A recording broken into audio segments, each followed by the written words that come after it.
की स्त्री, अर्थ यानी दूसरे के धन दौलत इत्यादि के विषय में जो निष्प्रह भंसकम जंतु महिंसकम जंतु चेतः, तो निष्प्रह हो जो प्राणी क्या दूसरे की स्त्री को देख करके और दूसरे के धन देख करके निष्प्रह भाव हो, उसके प्रति हड़पने के और ग्रहण करने के भाव जिसके अंदर में नहीं होते हैं, वह निष्प्रहवाद है।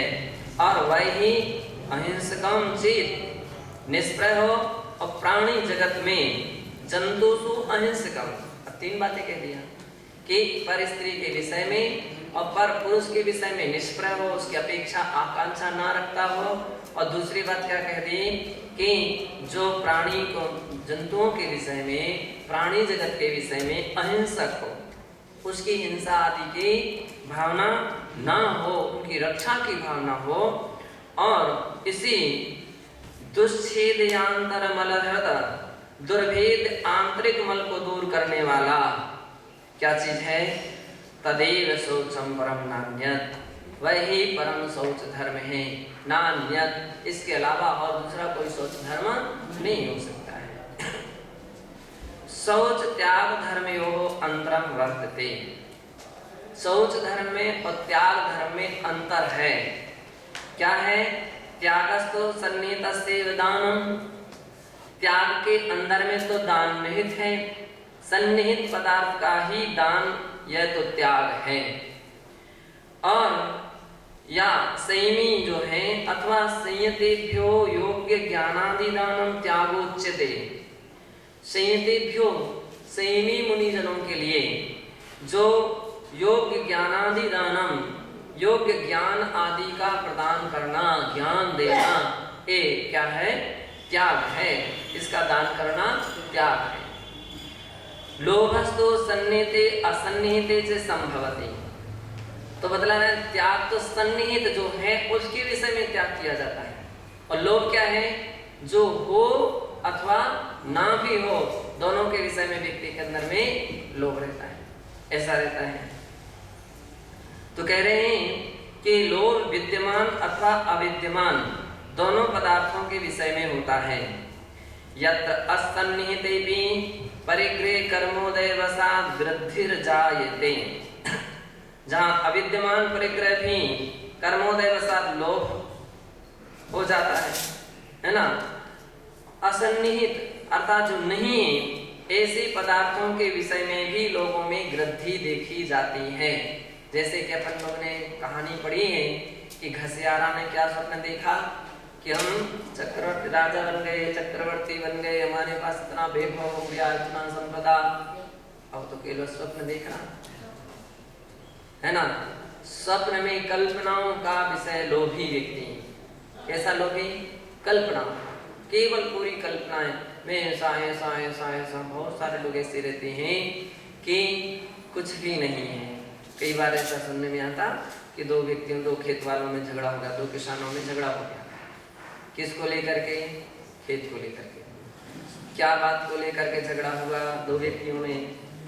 कि एक तो सोच रहा था कि जब हम खेत खरीदेंगे, एक ने कहा कि हम भैंस खरीदेंगे, हम भैंस खरीदेंगे। दूसरे ने सोचा कि हम खेत खरीदेंगे। तो तुम भैंस खरीदोगे? बोले हम खेत खरीदेंगे, लेकिन तुम्हारी भैंसें हमारे खेत में ना जाए। झगड़ा इस बात पर आ गया, आपकी भैंस हमारे खेत में ना जाए, जबकि अभी कुछ नहीं है किसी के पास। और दूसरे ने कहा चलेंगे तो क्या कर ले हो, चलेंगे तो क्या कर ले हो, 4 चांटे लगाएंगे है ना। तुम्हें 4 चांटे लगाएंगे, वो लगा करके देखो, हो गए। आपस में बात इतनी बढ़ गई कि पुलिस थाने कोर्ट कचहरी हो गई। अब जब कोर्ट कचहरी हुई तो उस दोनों व्यक्तियों के लिए कोर्ट में हाजिर मतलब बुलवाया गया, उसमें हाजिर करवाया गया। पूछा गया क्यों भाई, किस बात से झगड़ा हुआ? बोले साहब, इसने कहा हमारी भैंस खेत में चली जाएंगी, तो इनके तुम्हारी भैंस खेत में चली जाएंगी तो हम मारेंगे। तो मार के देखो, तो हमने मार दिया। बोले वो भैंस कहाँ है, पहले बताओ। बोले भैंस कहाँ है, ये तो भैंस खरीदना है। तुम्हारा खेत कहाँ है, बोले अभी खेत तो खरीदना है, अभी कुछ नहीं है, अभी तो केवल खरीदना है, लेना है, अभी है कुछ नहीं। और झगड़ा झंझट शुरू हो गया। अविद्यमान वस्तु के विषय में भी व्यक्ति के अंदर में लोभ उत्पन्न हो सकता है। विद्यमान में भी होता है और अविद्यमान में भी होता है। ऐसे भी किस्म के व्यक्ति रहते हैं कि कुछ लोग ऐसे ही कल्पना में जीते रहते हैं कि मेरे पास अगर इतना धन हो जाए हम इस प्रकार से खर्च करेंगे, इतना संभाल करके रखेंगे, इतना सुरक्षित रख लेंगे, इतना यहाँ रख लेंगे, इतना वहाँ रख देंगे, ऐसा करेंगे वैसा करेंगे। यार है क्या तुम्हारे, है तो कुछ नहीं, केवल कल्पनाएं ही तुम्हारे अंदर में है। और उन कल्पनाओं के कारण से आचार्य कहते हैं कि अविद्यमान वस्तु के विषय में भी लोभ उत्पन्न होता है। और यत्र सन्निधि परिग्रह कर्मोदय वसात गृद्धि जायते, और यदि जो है तो उसके विषय में क्या हो जाता है, गृद्धि उत्पन्न होती है। खर्च ना हो जाए, कोई ले ना ले, कोई छीन ना ले, कोई मांग ना ले, तो उसके विषय में उसके अंदर में ग्रद्धता उत्पन्न होती है। तत्र तन्निवृत्ति शौच धर्मेण संभवति, ऐसे लोभ से की जो निवृत्ति है वह किसके द्वारा संभव हो सकती है, उत्तम शौच धर्म के द्वारा ही संभव हो सकती है। ना तो त्यागेन, केवल त्यागने से नहीं हो सकती। त्यागने से क्या, त्याग तो हमेशा विद्यमान का किया जाता है, विद्यमान तो है ही नहीं। और शौच धर्म जो हो रहा है विद्यमान और अविद्यमान दोनों में हो रहा है। अतः शौच धर्म से त्याग धर्म पृथक निर्देशा, इसलिए शौच धर्म से त्याग धर्म का पृथक निर्देश किया है। अतमेव एवमेव शौच आकिंचन्योरपि अंतरम ज्ञातव्यम, इसी प्रकार से शौच धर्म और आकिंचन्य धर्म अब एक जैसे दिखते हैं कि इसमें भी कुछ सामग्री मत रखो, उसमें भी मत रखो, तो दोनों तो एक जैसे दिख रहे हैं। तो लेकिन दोनों में अंतर है। क्या, आकिंचन्ये निर्ममत्वस्य प्राधान्यम इष्यते तत्प्रयोजनम स्वशरीरादिषु संस्कारादि अपोहनम भवति। आकिंचन में तो क्या, निर्ममत्वम, निर्ममत्वस्य, ममत्व का त्याग, निर्ममत्व भाव और इसकी प्रधानता इष्ट होती है।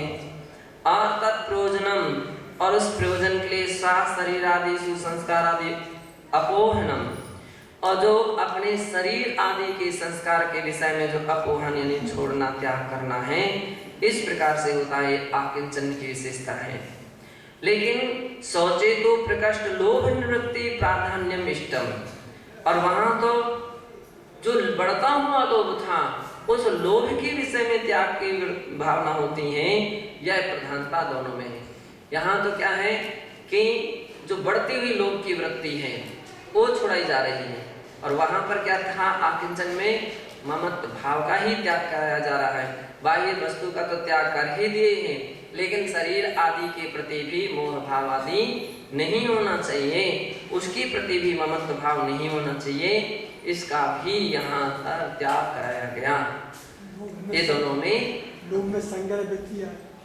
हाँ नहीं, अविद्यमान वस्तु है, विद्यमान और अविद्यमान। लोभ में संग्रह व्यक्ति है। हाँ मतलब वही तो हम बतला रहे हैं। तो विद्यमान का तो संग्रह हो गया, अब अविद्यमान में तो आकांक्षा ही है ना व्यक्ति के अंदर। अविद्यमान वस्तु के विषय में तो उसके अंदर अभिलाषा ही चल रही है, एक प्रकार के पाने की उसके अंदर अनवरत भावना चल रही है ना। तो वो जो भावना उसके अंदर में चल रही है वो लोभ की है। और आकिंचन में क्या किया जा रहा है कि यहाँ तो चाहे विद्यमान हो चाहे अविद्यमान हो, उसके प्रति मेरी नहीं है, मैं ना उसका हूँ ना वो वस्तु मेरी है, ऐसे निर्ममत्व भाव प्रधान होता है।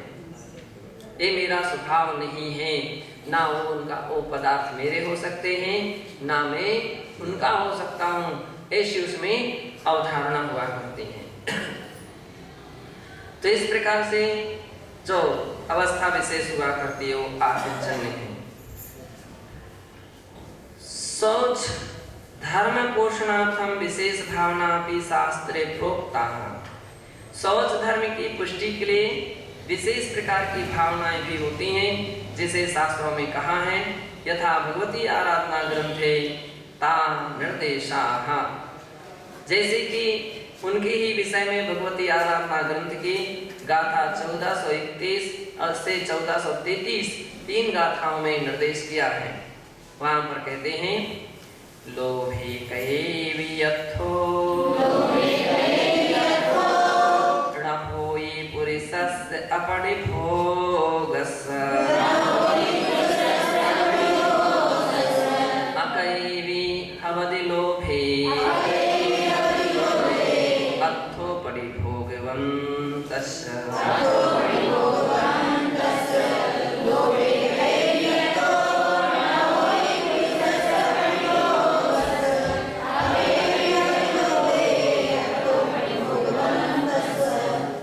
लोभ को कैसे छोड़ें, अपने अंदर में निरंतर बढ़ता हुआ लोभ कैसे समाप्त हो, तो उसके विषय में आचार्य महाराज कहते हैं कि योगी जन, संत जन, ज्ञानी जन विचार करते हैं, चिंतन करते हैं। क्या करते हैं? लोभे कैवी अर्थो ना होए पुरुषस्य अपरिभोगस्य। अगर किसी का भाग्य अच्छा नहीं है, किसी का पुण्य नहीं है, तो कितना भी लोभ कर लीजिए, कोई भी वस्तु, क्या पुण्य, लोभ करने पर भी पुण्यहीन व्यक्ति के पास धन ठहरते ही नहीं। कितना भी वो संग्रह करके रखे, पुण्य नहीं है तो कितनी बार ऐसी स्थिति रहती है, रखा सामान भी खराब, चोरी चला गया। अब क्या हुआ? लोभी व्यक्ति तो ऐसा था, उसने तो बहुत सामान संभाल करके जोड़ जोड़ करके रखा था। अब या तो खराब हो गया या चोरी चला गया, पुण्य नहीं। तुम्हारे लोभ करने से क्या फायदा? ऐसा तत्व चिंतन करते हैं साधुजन कि जब अपना पुण्य नहीं है तो इस प्रकार के लोभ करने से, संग्रह करने से क्या फायदा है कि अगर हमारा पुण्य नहीं है तो ठहर नहीं सकती वस्तु, रुकेगी नहीं। तो व्यर्थ का हम लोभ कर रहे हैं, व्यर्थ का संग्रह कर रहे हैं, संग्रह की भावना भी व्यर्थ में रख रहे हैं, ऐसा विचार करते हैं। और अकेवी हवदि लोभे अर्थो परिभोगवन्तस्य, कह रहे हैं कि यदि कोई पुण्यशाली व्यक्ति है, अब वो लोभ भी नहीं करता तो भी सामग्री उसके पास रहती है, उसका पीछा नहीं छोड़ती, अनवरत उसके पास सामग्री बनी रहती है। तो लोभ ना करने पर भी पुण्यशाली के पास धन रहता है, अब लोभ नहीं करता है, वो तो छोड़ता भी है, और जितना जितना छोड़ता उतना उतना सामग्री उसके पास आती आती चली जाती है। क्यों? कैसे? पुण्य का उदय है, पुण्य का उदय, तो उसको आश्चर्य होने लगता है कहाँ से आ गई, अब वो बिल्कुल लोभ नहीं कर रहा है। तो कहने का तात्पर्य है कि धन दौलत का आना ना आना लोभ के ऊपर निर्भर नहीं करता है, अपितु उसके भाग्य पर निर्भर करता है। पुराने ऐसे कहा जाता है कि आमतौर पर व्यक्ति सामग्री संग्रह किसके लिए करता है? किसके लिए करता है? बेटों के लिए करता है, और उनके भी बेटों के लिए करता है, और इस प्रकार की दृष्टि से संग्रह करता जा रहा है। तो यूँ कहा जाता है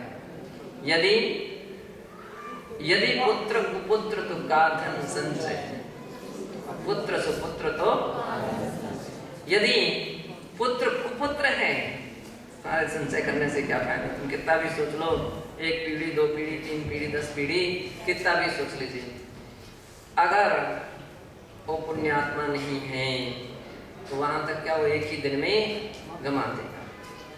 पुत्र कुपुत्र, पुत्र सुपुत्र, और पुत्र भाग्यवान है, अच्छा पुत्र है, तो संचय करने से कोई फायदा नहीं है। वो स्वयं अपने आप कमा लेगा, अपने पैर पर खड़ा हो जाए। ऐसे भी संसार में लोग देखे गए हैं कि जिनके लिए बहुत कुछ दिया गया लेकिन अंत में उनके हाथ में कुछ भी नहीं लगा, और ऐसे भी लोग देखे गए कि जिनके लिए कुछ भी नहीं दिया गया। कोई सुना रहा था हमको, किसने सुनाया था पता नहीं है, कि हमको 5 किलो गेहूं दिए थे, 5 किलो गेहूं दिए थे, पुण्य था तो 5 किलो के 50 लाख कर लिए, यानी पुण्य है, कुछ भी नहीं दिया जाए तो उससे भी कई गुनी मात्रा में कर लिया। तो आचार्य महाराज जी कहना चाहते हैं कि भैया कीमत संग्रह की नहीं है, कीमत लोभ की नहीं है, कीमत है व्यक्ति के भाग्य की। किसकी क्या है? भाग्य। जितना हम धन संपदा को संग्रह करते हैं, इतना संग्रह यदि धर्म का व्यक्ति करने लग जाए, किसका? धर्म का करने लग जाए, तो उसके लिए तो कहीं भी मिट्टी भी सोना बन जाएगी, हर जगह उसके लिए लाभ ही लाभ मिलेगा। आम व्यक्ति धर्म का संग्रह कम करता है, लेकिन परिग्रह का संग्रह या विभिन्न प्रकार के सामग्रियों का संग्रह बहुत करता है। तो आचार्य महाराज कहते हैं जब तत्व चिंतन ऐसा किया जाता है तो व्यक्ति के लोभ की भावनाएं समाप्त होती है। और कहते हैं सर्वे विचारे अथा परिग्रहिदाते अनंत खुत्तो में अथेषु इत्थको मत्स्य विभो गहिदा विजडे।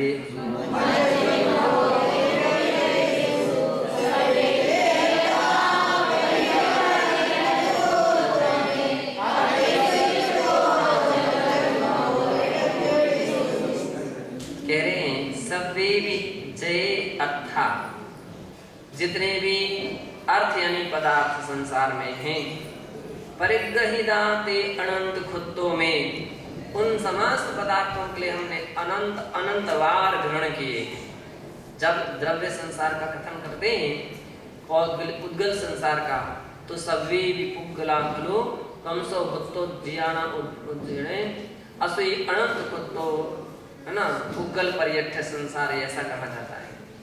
जितने भी पदार्थ, जितने भी उद्गल अपन को नजर आ रहे हैं, किसी न किसी पर्याय में, किसी न किसी भाव में इस प्राणी ने उन समस्त पदार्थों के अनंत भाव धारण किया है, ग्रहण किया है। तो अथेषु इत्थको मत्स्य विभो गहद विजयदेषु, ऐसा कौन सा पदार्थ है जिनको हमने ग्रहण नहीं किया? सबको ग्रहण कर करके हमने क्या किया है? अनंतवार छोड़ दिया है। इसलिए अब ग्रहण करने के विषय में मुझे कोई इच्छा नहीं है और इसके विषय में कोई आश्चर्य नहीं है, ऐसा विचार करते हैं। तो व्यक्ति का लोभ भाव समाप्त होता है, तृष्णा भाव समाप्त होता है। और यही परतै लोई दोषे भोई आवहई लोभो यदि अपनो गणिता निज्जिदम्भो भवति लोभो।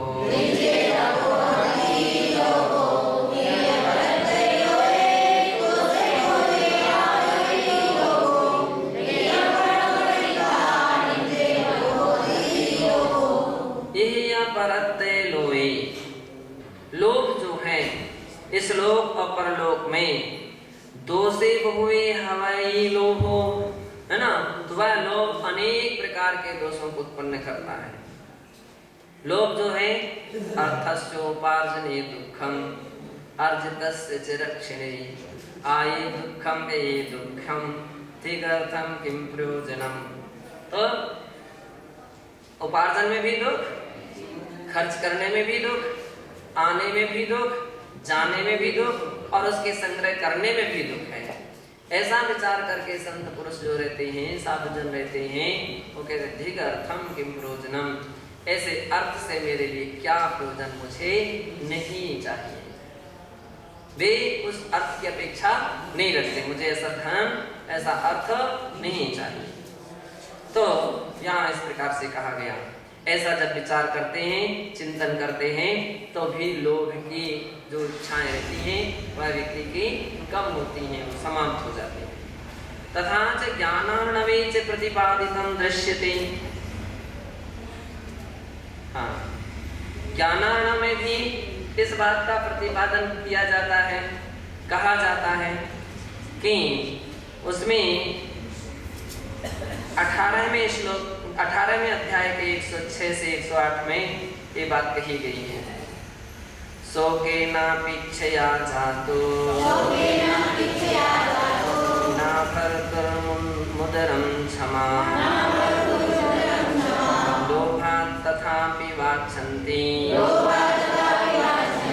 नारश्चक्रे स्वराश्रयम्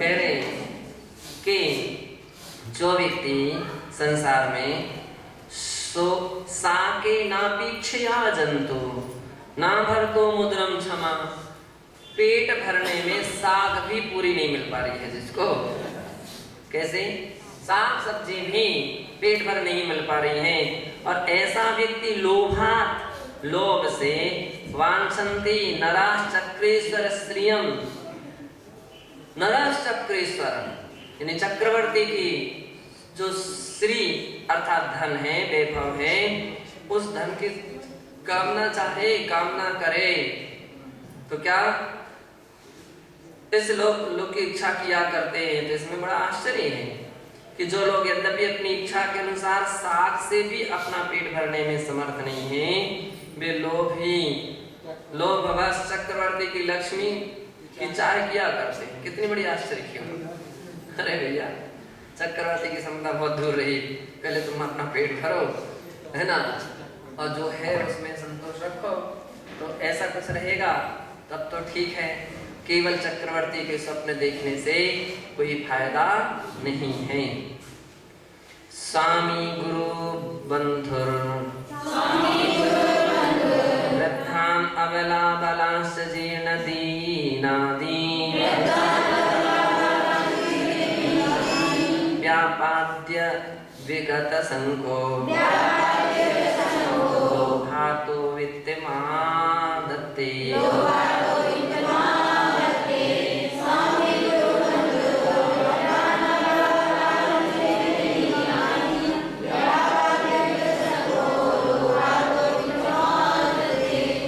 लोभ से पीड़ित व्यक्ति निर्दय होकर के स्वामी गुरु बंधु वृद्धान अबला बालांश जीर्णादीनादीन, है ना, स्त्री बाल दुर्बल और दरिद्र आदि प्राणियों का घात कर देते हैं।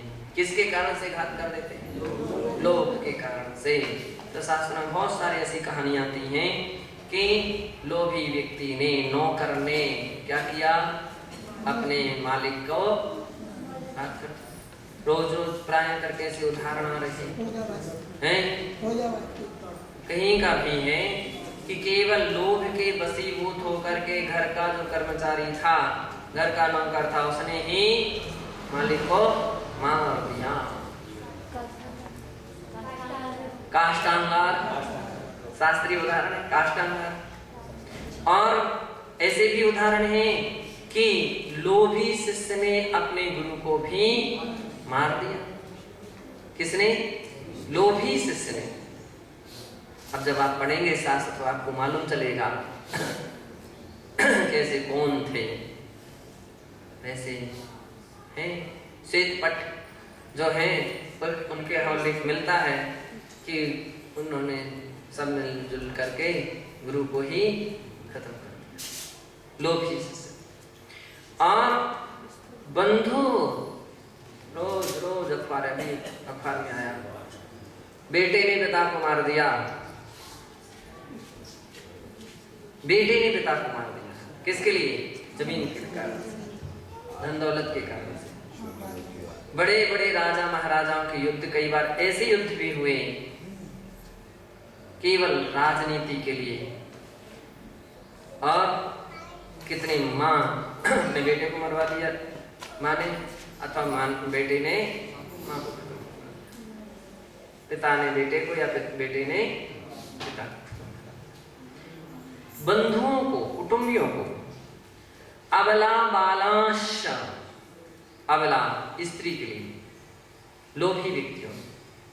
महारानी लक्ष्मीबाई की तो कहानी है ही, अबला थी, उसको मार दिया गया दुर्गावती ने।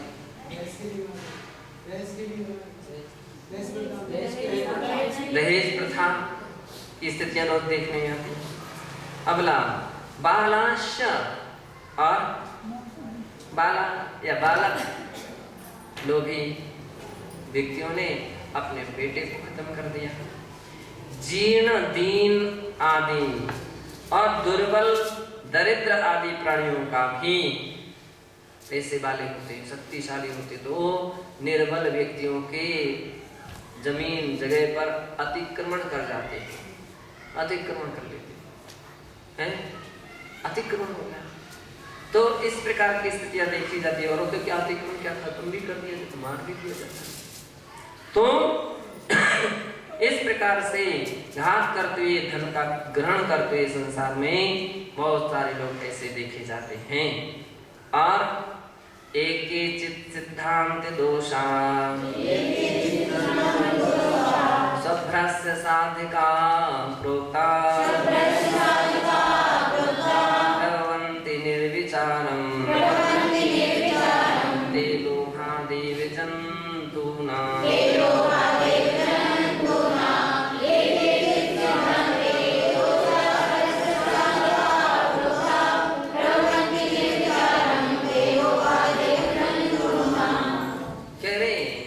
इतना ही नहीं अपितु सिद्धांते शास्त्रों में ये केचित दोषा जितने भी दोष कहे गए हैं शुभ्रस्य साधका प्रोक्तः, शुद्ध शुभ्र यानी नरक, नरक के कारणभूत जितने भी दोष कहे गए हैं वे सभी प्रवन्ति निर्विचारम ते लोभादेव जंतूनाम।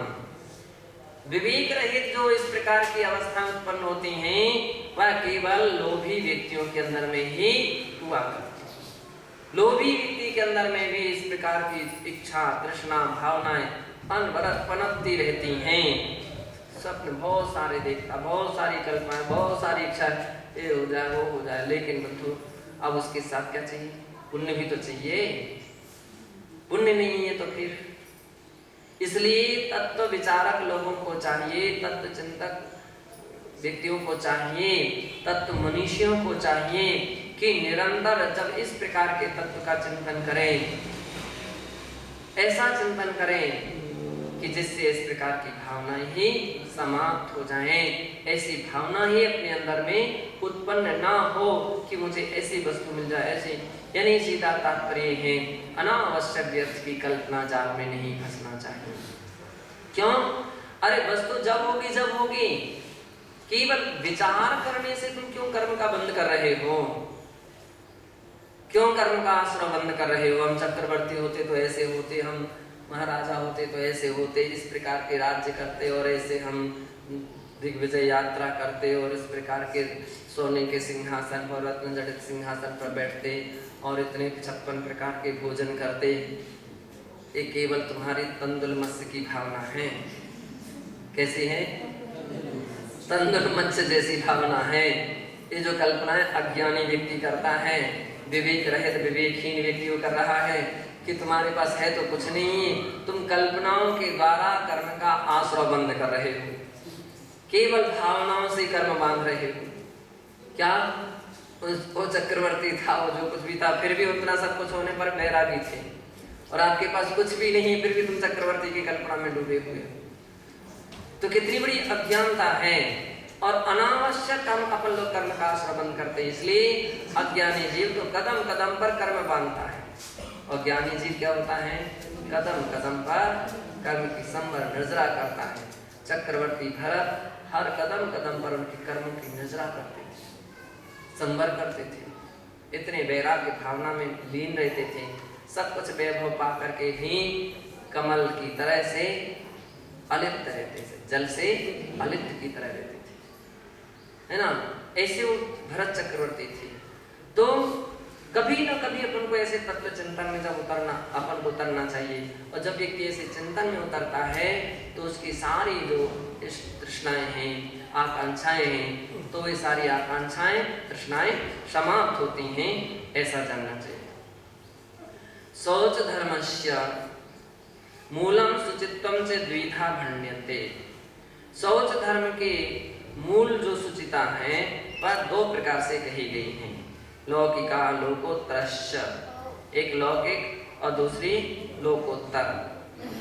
तत्रात्मना प्रक्षालित कर्ममल कलंकस्य स्वात्मन्यवस्थानम लोभो लोकोत्तर असुचित्वम। और वह जो है वह कैसी है? लोक तत्र आत्मा, उसमें जो आत्मा का आत्मा प्रक्षालित कर्ममल कलंकस्य, आत्मा का अपनी आत्मा रूप अवस्थित होना नहीं, उसमें कर्म रूपी कलंक से स्वच्छ हो चुकी है जिसकी आत्मा, ऐसी आत्मा का क्या बोले? तत्र आत्मा, आत्मा के द्वारा तृतीया का प्रयोग है। प्रक्षालित कर्ममल कलंकस्य, जिस आत्मा के द्वारा जिसने कर्ममल कलंक से प्रक्षालित कर्म रूपी कलंकों का प्रक्षालन किया है। कैसे? स्वात्मनि अवस्थानम, अपनी अवस्थान के द्वारा, अपनी आत्मा में आत्मा को लगाने से ऐसा लोकोत्तर असुचित्वम, वह उसकी लोकोत्तर असुचित्व है। ऐसी लोकोत्तर सुचित्व है, लोकोत्तर शौच धर्म है। लोकोत्तर यानी अलौकिक शौच धर्म है उसका। और तत्साधनम सम्यक दर्शनादि रत्नत्रयम, और ऐसी अलौकिक सुचिता का होना वो उसका कारण क्या है? सम्यक दर्शन आदि रत्नत्रयम। सम्यक दर्शन, सम्यक ज्ञान, सम्यक चार, ये रत्नत्रय है।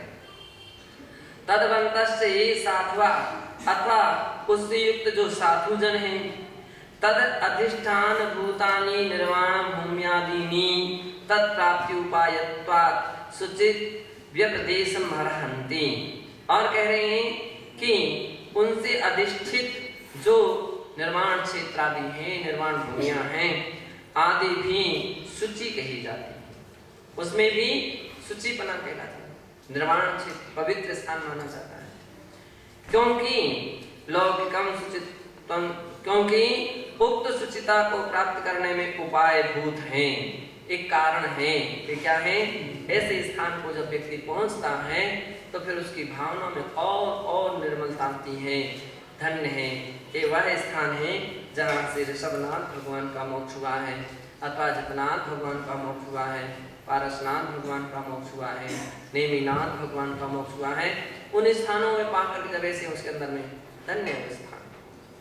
हम भी ऐसी क्या साधना करें, हम भी ऐसी कौन सा तप करें, कौन सा चिंतन करें, कौन सा ध्यान करें कि हम भी निर्वाण के उस फल को प्राप्त कर सकें।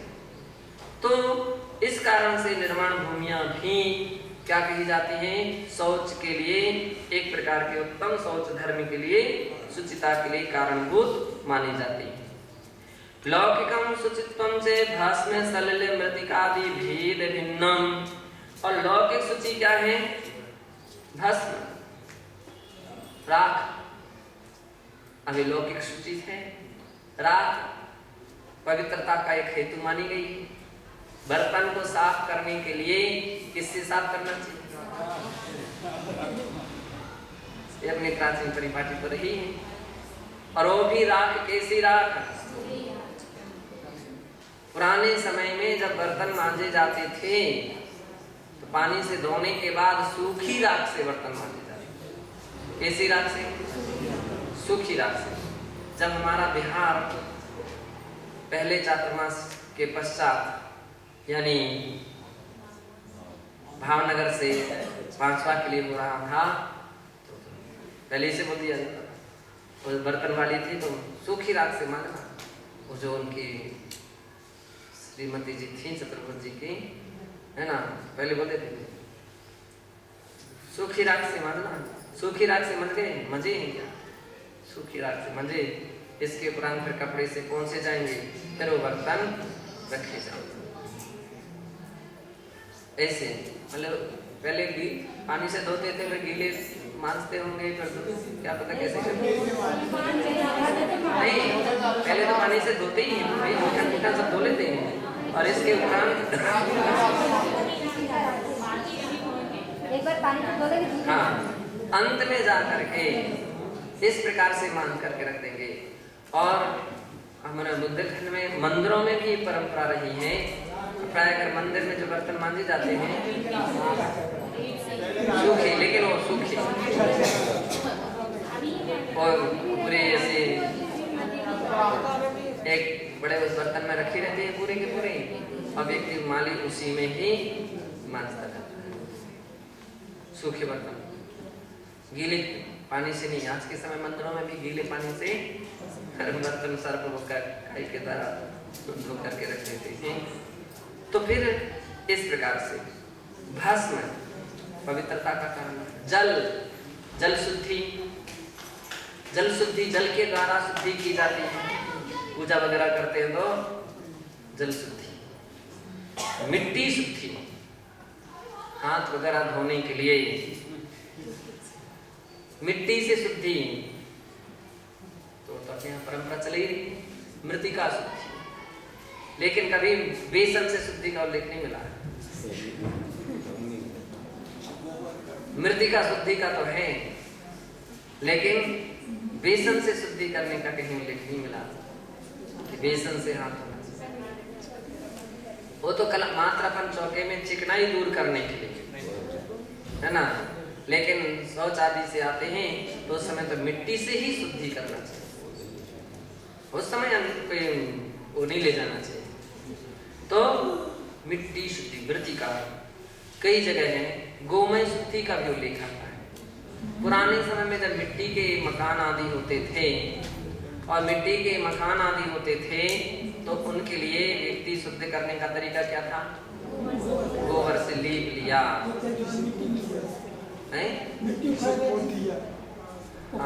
चूल्हे वगैरह रहते हैं ना, तो चूल्हे जो हैं तो चौका कैसे पोता जाता है? पोतनी, अलग से पोतनी आती थी, पोतनी से। अब मतलब आज के समय में कहानी जैसी रह गई। जब से गैस के चूल्हे आ गए हैं तब तो पुरानी कथा कहानी जैसी रह गई है। अब एक चूल्हे कभी मंजते हैं क्या?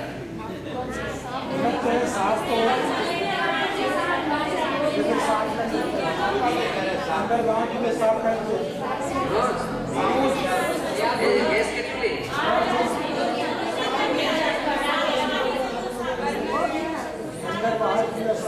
तो अपन को पता नहीं था।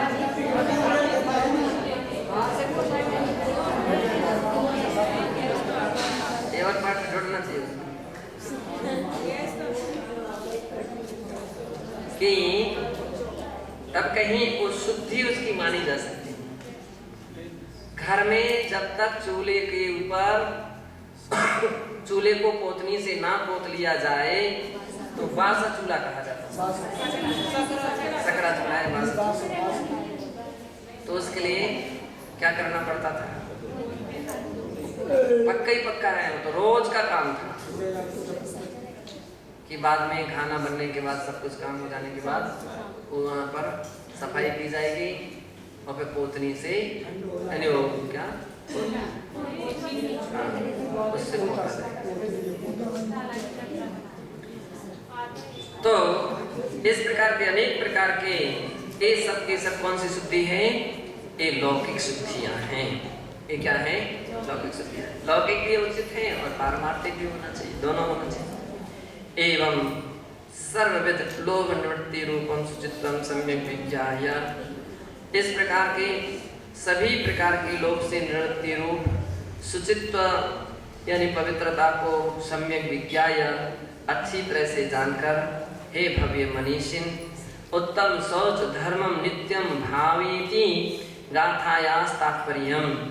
हे मनीषी, हे श्रमण, उत्तम शौच धर्म को नित्य ही भावेति, नित्य ही हमेशा उसके विषय में भाना चाहिए। इति गाथायास तात्पर्यम, ऐसा इस गाथा का तात्पर्य है, ऐसा जानना चाहिए।